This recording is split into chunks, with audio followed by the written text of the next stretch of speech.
मैले त मुखैको भरमा रु 50,000 दिएर बिना बैना कागज जग्गा लिने पक्का गरेँ नि। त्यति 50,000 को आफ्नै छिमेकीसँग के कागज गर्ने हो? हामी महिलाको वचन नै काफी छ नि, के को कागज चाहियो र? अहिलेसम्म हामीहरूले कागज गरेर केही कारोबार गरेका छैनौँ।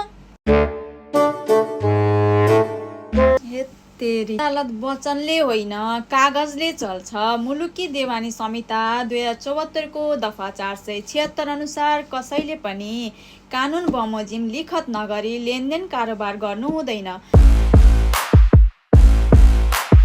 मुलुकी देवानी कार्यविधि संहिता 2074 को दफा 36 अनुसार 50,000 रुपैयाँ भन्दा बढी रकमको वा नेपाल सरकारले नेपाल राजपत्रमा सूचना प्रकाशन गरी त्यस्तो रकममा नघट्ने गरी निर्धारण गरेको रकमभन्दा बढी रकमको नेपालभित्र घरसारमा तयार भएको भए तापनि त्यस किसिमका लिखत सम्बन्धित पक्षहरू स्थानीय तह वा स्थानीय तहको वडा समितिको कार्यालयमा उपस्थित भई सक्कल लिखतको शिरमा त्यस्तो कार्यालयबाट प्रमाणित गराउनु पर्ने हुन्छ। 2080 सालमा संशोधित भई हालसम्म प्रमाणित नगराइएका लेनदेन कारोबारका लिखतहरू समेत प्रमाणित गर्नुपर्ने व्यवस्था समेत गरेको छ।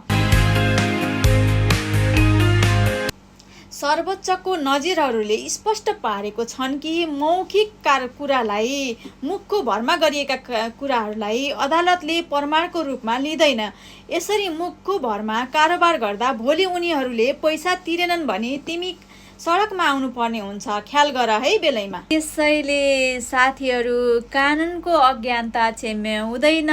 दैनिक जीवनमा अभ्यासमा आउने यस किसिमका गम्भीर कानुन सम्बन्धी कुराहरू त हजुरहरूले त सिक्नुभयो। यो भिडियो आफ्ना साथीभाइ र दिदीबहिनीहरूलाई अहिले सेयर गरेर सचेत गराउनुहोस् र यस्तै कानुनी जानकारीको लागि यो पेजलाई फलो समेत गर्न नबिर्सिनुहोला। धन्यवाद।